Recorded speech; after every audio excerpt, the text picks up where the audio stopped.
पिछले कल का सर्वोच्च न्यायालय के निर्णय से देश के अंदर गहरी चिंता है। ये एक ऐतिहासिक सत्य है कि हमारे देश के अंदर एक काफ़ी वर्ग है भारत के नागरिकों का जिनके साथ न्याय नहीं हुआ, जो लंबे समय से शोषित पीड़ित रहे, अन्याय का शिकार रहे। इसलिए उनकी सुरक्षा के लिए, उनके सशक्तिकरण के लिए कई फैसले आज़ादी के बाद संविधान निर्माताओं ने लिए, भारत की संसद ने लिए, कानून बनाए गए जिससे उत्पीड़न रुके और एक संदेश गया कि इसकी अनुमति हमारा संवैधानिक प्रजातंत्र नहीं देता। हमें अफसोस है कल के इस निर्णय का। उससे ये लगता है कि जो सुरक्षा का एक घेरा बना था, चाहे वो सामाजिक सुरक्षा का, कानूनी सुरक्षा का, और ये सुनिश्चित करने का कि ऐसा उत्पीड़न इस देश का कानून और इस देश का संविधान और प्रजातंत्र स्वीकार नहीं करता, उसको एक चोट पहुंची है।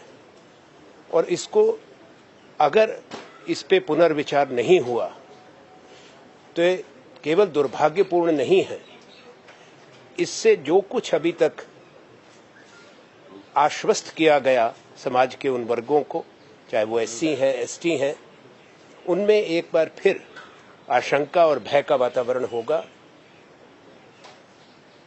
हम ये सोचते हैं कि इस निर्णय पर पुनर्विचार होना चाहिए।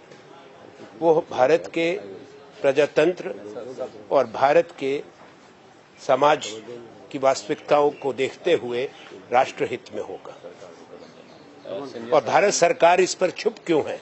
सरकार की चुप्पी है इस पर। जो सरकार हर विषय पर बोलती है और ज्यादातर गुमराह करती है, वो इस पर बिल्कुल चुप है। आज सरकार को अपना मत स्पष्ट करना चाहिए और सरकार का मत सुप्रीम कोर्ट के सामने अटॉर्नी जनरल को रखना चाहिए। अगर सरकार चुप रहती है, इसके यही माने होंगे कि इसमें सरकार की भागीदारी है, सरकार इसका अनुमोदन करती है। आप बोलो। First you and then Sindhya sir. इसका पीओए एक्ट का एक इतिहास है। 1989 में राजीव गांधी जी के समय हमने इसे पारित किया था, फिर उसको हमने संशोधित भी किया और ऐसा बनाया ताकि जो हमारा ये तबका है एससी एसटी का, अनुसूचित जाति अनुसूचित जनजाति का, जिनके साथ हमेशा अन्याय होता रहा, उनको न्याय मिल सके। और लेकिन जो ये एक्ट बनाए गए, जो ये कानून बनाए गए, उसको अब खत्म करना, मैं डाइल्यूट नहीं कहूंगी, ये खत्म करने की एक साजिश है कि जो भी ये इस तरह के बेनिफिट या संरक्षण सरकार की ओर से, भारत के संविधान की ओर से दिए गए हैं इन तबकों को, ये आरएसएस भाजपा की जो एक नीति है, ये उसका नतीजा है। वरना क्यों नहीं सरकार ने वहां पर खड़े होकर कहा? क्या तथ्य वहां पर रखे गए? कितनी कन्विक्शंस हो रही हैं? कितने लोगों को निकाला जा रहा है? क्या है वो तथ्य? क्या सामने रखे गए? और सुप्रीम कोर्ट ने जिस तरह का ये एकदम खारिज कर दिया है, पूरे कानून को डाइल्यूट नहीं किया, खारिज कर दिया है, तो सरकार की उस ओर से क्या रिएक्शन है? ये तो हम समझते हैं कि आरएसएस, भारतीय जनता पार्टी की जो एक साजिश है कि रिजर्वेशन को बिल्कुल खत्म किया जाए और जो हमारा ये तबका है एससी एसटी का, अनुसूचित जाति जनजाति का, जिनको इतने वर्ष लगे हैं, इतने दशक लगे हैं आजादी के बाद और उससे पहले आजादी की लड़ाई में, इनको एक ऊपर लेकर आने की हमारी बात थी, सामाजिक रूप से भी, आर्थिक रूप से भी और राजनीतिक रूप से भी। हर तरह से संरक्षण और ऊपर लाने की जो बात थी, ये भारतीय जनता पार्टी आरएसएस उसको खत्म करना चाहती है। उस साजिश का ये एक आप हिस्सा, उसका नतीजा आप देख रहे हैं।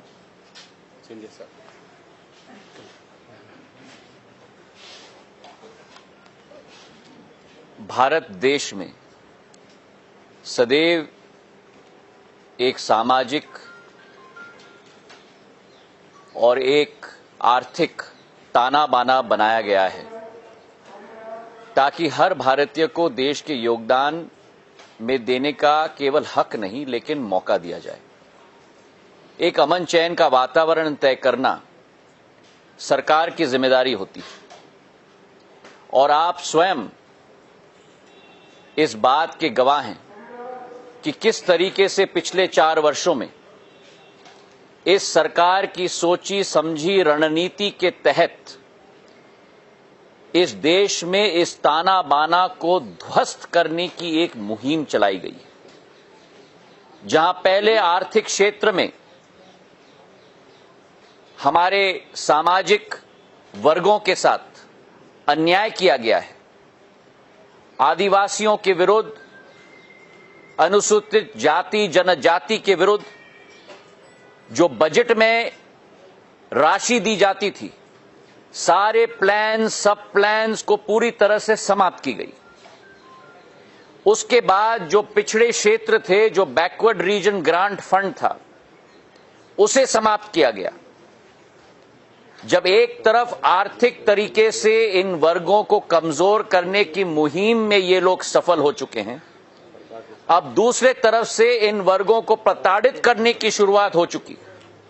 पिछले 2-3 वर्षों में हमने लोकसभा में एवं राज्यसभा में कई ऐसे मुद्दे उठाए हैं जहां दलितों के विरुद्ध, आदिवासियों के विरुद्ध, महिलाओं के विरुद्ध प्रताड़ित करने की घटनाएं आज देश में आम चर्चा बन चुकी है। वही ताना बाना जो हजारों वर्षों से इस देश में रहा है, उसे पूरी तरह से ध्वस्त करने की मुहिम सरकार ने शुरू की। तीसरा मुद्दा, जहां भाजपा और आरएसएस ने स्पष्ट संकेत दिए हैं कि हम देश में आरक्षण समाप्त करना चाहते हैं।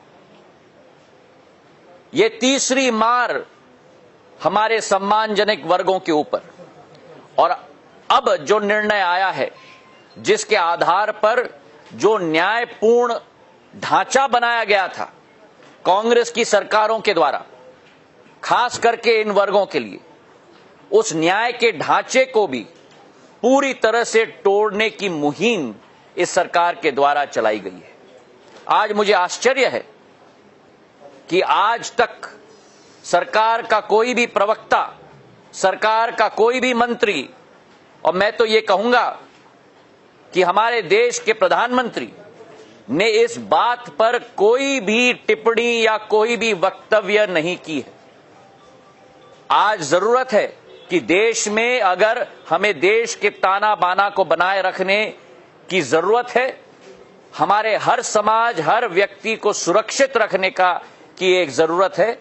और मैं मानता हूं और मैं मांग रखता हूं कि सरकार के द्वारा इस पर सीधा सीधा वक्तव्य देना आज देश की जनता की मांग बनती है। आदरणीय साथियों, जैसे कांग्रेस के वरिष्ठ नेताओं ने कहा, हिंदुस्तान में 70 वर्ष में दलितों और आदिवासियों के अधिकारों पर सबसे बड़ा प्रहार शायद सुप्रीम कोर्ट के उस निर्णय के साथ हुआ है, जिसमें मोदी सरकार की प्रत्यक्ष और परोक्ष सहमति है। यह निर्णय कल आया है और इस निर्णय में साफ तौर से यह कहा कि वो कानून जो कांग्रेस पार्टी और स्वर्गीय श्री राजीव गांधी ने बनाया था, schedule caste and schedule tribe prevention of atrocities act 1989, अब उसके लगभग सारे प्रावधानों और दलितों और आदिवासियों की सुरक्षा को खत्म कर दिया गया। 2 चौंकाने वाली बात इसमें है। पहला, महाराष्ट्र सरकार, भारतीय जनता पार्टी की महाराष्ट्र सरकार इसमें पार्टी थी, उन्होंने जानबूझकर एक साजिश के तहत इस केस की पैरवाई नहीं की, और यह षड्यंत्र यहीं खत्म नहीं हो जाता। सुप्रीम कोर्ट ने बाकायदा मोदी सरकार की राय मांगी। उन्होंने कहा, issue notice to attorney general of India also as the issue involves interpretation of a central statute. Attorney general of India को नोटिस इश्यू हुआ, भारत सरकार को हुआ। अटॉर्नी जनरल ऑफ इंडिया अदालत में नहीं गए, सॉलिसिटर जनरल ऑफ इंडिया भी नहीं गए, एक एडिशनल सॉलिसिटर जनरल को भेज दिया गया, जिन्होंने खाना पूर्ति की और वापिस आ गए, क्योंकि भारतीय जनता पार्टी और आरएसएस, उनका दलित और आदिवासी विरोधी चेहरा बार बार उजागर हुआ। इस निर्णय के माध्यम से अब यह कह दिया गया कि अगर कोई दलित या आदिवासी मुकदमा दर्ज करवाएंगे तो गिरफ्तारी नहीं हो पाएगी, पर ऐसा कानून में नहीं लिखा। मुकदमा अगर दर्ज करवाना है और एक्यूज्ड अगर पब्लिक सर्वेंट है तो अपॉइंटिंग अथॉरिटी की परमिशन ली जाएगी, जो कभी आएगी नहीं और कभी किसी गरीब को न्याय मिलेगा ही नहीं। और अगर वो पब्लिक सर्वेंट नहीं है तो जिला के senior superintendent of police reasons record करेंगे कि इस दलित या आदिवासी गरीब की बात सच्ची क्यों है, और वो जो रीजंस रिकॉर्ड होंगे वो उस दोषी व्यक्ति को या एक्यूज्ड व्यक्ति को बताए जाएंगे। और इतना बात यहीं खत्म नहीं हुई, उसके बाद जब मैजिस्ट्रेट को भी ये सारे रीजंस बताए जाएंगे और मैजिस्ट्रेट को लगा कि फिर भी सब गलत है तो वो अपने आप बगैर दरखास्त के ही जमानत पर छोड़ देगा। और मुकदमा दर्ज करने से पहले भी एक पहले इन्वेस्टिगेशन भी करना अनिवार्य होगा। क्या मोदी सरकार जानती है कि इस देश में मोदी जी के चलते, उनकी सरकार के चलते सबसे ज्यादा दलितों पर अत्याचार हो रहा है? केवल जो ताजे आंकड़े हैं नेशनल क्राइम्स रिकॉर्ड ब्यूरो के, उसके मुताबिक अगर वही आप देख लें तो हर 12 मिनट में एक दलित पर इस देश में अत्याचार होता है। 2016-17 की जो आंकड़ा आया है, 40,811 मुकदमे दलितों पर उत्पीड़न के इस देश के अंदर दर्ज होते। परंतु मोदी जी के चलते, मोदी जी की सरकार के चलते सही बात यह है कि शेड्यूल कास्ट के खिलाफ क्राइम में लगभग 5.5% और शेड्यूल ट्राइब आदिवासियों के खिलाफ लगभग 4.7% बढ़ोतरी हुई है, पर सजा किसी को नहीं मिल रही। अगर 100 में से 25 आदमियों को 25% केस ही दलित उत्पीड़न के उनमें सजा हो पा रही है, ये सरकार के आंकड़े कहते हैं, और 20% आदिवासी उत्पीड़न के मुकदमों में सजा होती है। हम हर रोज देखते हैं रोहित वेमुला को इसलिए आत्महत्या करनी पड़ती है कि मोदी सरकार के मंत्री उस दलित नौजवान को मजबूर करते हैं आत्महत्या के फंदा चूमने के लिए।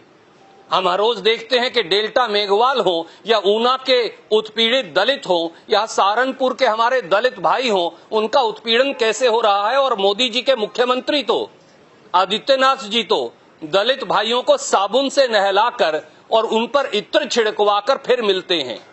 और येदियुरप्पा जी तो दलित के घर में जाते हैं और खाना 5 तारा होटल से मंगवाकर खाते हैं, क्योंकि आरएसएस और बीजेपी की दलित और गरीब विरोधी मानसिकता है। प्रश्न ये है, जैसा आदरणीय आनंद शर्मा जी ने, सिंधिया साहब ने कहा, मोदी जी चुप क्यों हैं?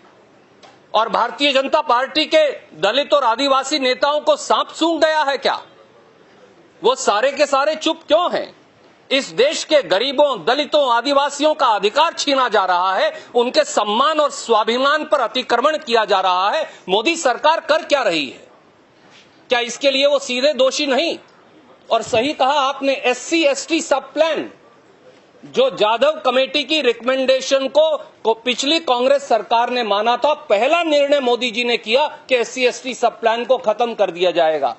और उसी के चलते ये हुआ कि इस साल अगर आप SC/ST सब प्लान का डेटा देखेंगे तो लगभग 2.5% पैसा, देश का 100 में से मात्र 2.5% पैसा गरीबों के फायदे के लिए दिया गया, क्योंकि कांग्रेस ने जो किया था उसे खत्म कर दिया गया।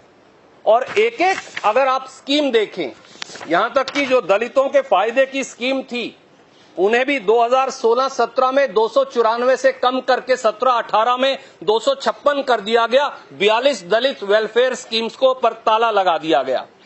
जो नौकरियां थी दलित की, जो सरकारी नौकरियां मिलती थी, उनमें 91% मोदी जी के चलते कमी आई है। 91% कम दलित भाइयों को नौकरियां मिलती हैं। सच्चाई ये है, हमारी ये मांग है भारतीय राष्ट्रीय कांग्रेस की, कांग्रेस अध्यक्ष ने इस पर चिंता जाहिर की है कि ये कानून जो दलित और आदिवासियों के संरक्षण का कानून है, उनके स्वाभिमान की लड़ाई का कानून है, इस कानून को किसी प्रकार से डाइल्यूशन भारतीय राष्ट्रीय कांग्रेस को कदापि मंजूर नहीं। सरकार को अपनी गलती जो जानबूझकर एक षड्यंत्र के तहत उन्होंने की, मोदी सरकार ने, कम से कम अब सुधार लें। वरना जब इस देश का गरीब उठेगा तो देश का सिंहासन हिलेगा और फिर मोदी जी सत्तासीन नहीं रह पाएंगे।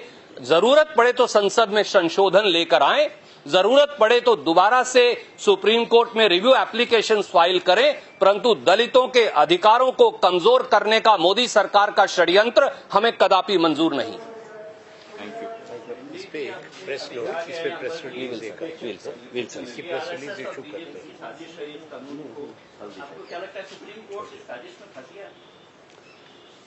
देखिए, आखिर में कौन से तथ्य उच्चतम न्यायालय के सामने रखे गए ये महत्वपूर्ण है।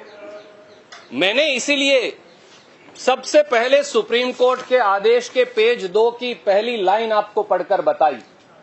जब माननीय सुप्रीम कोर्ट ये कहती है कि अटॉर्नी जनरल ऑफ इंडिया आए, तो क्या प्रधानमंत्री जी को यह मालूम नहीं था? क्या सोशल जस्टिस मंत्रालय को यह मालूम नहीं था? क्या प्रधानमंत्री कार्यालय सो रहा था? क्या attorney general of India so रहे थे? क्या कानून मंत्री सोए पड़े थे? उन्हें मालूम नहीं था कि इस कानून को खत्म करने के लिए नोटिस दिया गया है या इस तरह से डाइल्यूट करने के लिए नोटिस दिया गया कि वो खत्म ही हो जाए? Attorney general goes to the trial court. Attorney general of India Congress नेताओं के खिलाफ, सॉलिसिटर जनरल ऑफ इंडिया को इतनी फुर्सत तो है कांग्रेस नेताओं के खिलाफ ट्रायल कोर्ट जाए, परंतु देश के सबसे गरीब दलित और आदिवासी भाइयों के अधिकारों के संरक्षण की लड़ाई को एक षड्यंत्र के तहत मोदी सरकार ने पैरवाई नहीं की। यह हमारा सीधा आरोप है और इसका कारण है मोदी जी की और बीजेपी और आरएसएस की दलित और आदिवासी विरोधी मानसिकता।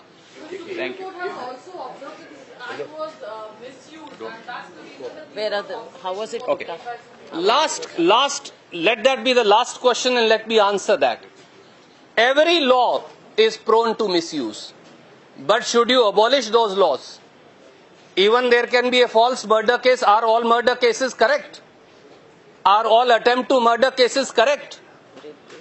Are even all rape cases, many rape cases do not fructify? Should we abolish the rape and murder law because they can possibly be abused? Can a possible abuse of a law be a ground for abolition of a law? Then there will be no law. There will be lawlessness in this country. And that's why we have an investigation agency, we have criminal procedure code, and it is important that the investigating agency must look at every single case and decide on the facts and evidence of that case whether the case registered by the complainant is correct or not. Why have discriminatory treatment vis-a-vis the Dalits and Adivasis only?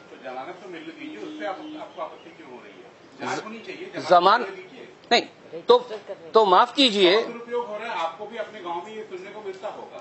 ये तथ्य बताइए। आपका subjective opinion है, मैं उसके लिए धन्यवाद देता हूं। इसीलिए हमारे प्रजातंत्र की खूबसूरती है कि आपका एक व्यू हो सकता है और ये आपकी राय है, मैं इसका सम्मान करता हूं। आप इस राय से सहमत हो सकते हैं जो सुप्रीम कोर्ट ने कहा, परंतु मैं मेरे दल की राय रखने के लिए यहां आया हूं और मेरे दल की राय ये है कि आप एक विशेष कम्युनिटी के लिए या एक विशेष समाज के लिए केवल दलित और आदिवासी ही झूठे मुकदमे दर्ज करवाते हैं इस देश में? क्या आप ये कहना चाहेंगे? और बाकी सबके मुकदमे सच्चे हैं? अगर गरीब या दलित या आदिवासी मुकदमा दर्ज करवाए प्रताड़ना का तो वो सब झूठे हैं। उनके लिए एक मापदंड होगा और पूरे देश के आपराधिक मामलों के लिए एक और मापदंड होगा। क्या ये सही है? केवल ये बात हमने इस देश की जनता और इस देश की सरकार के समक्ष रखी है, जो खुद दोषी है दलित और आदिवासी विरोधी मानसिकता के लिए। धन्यवाद।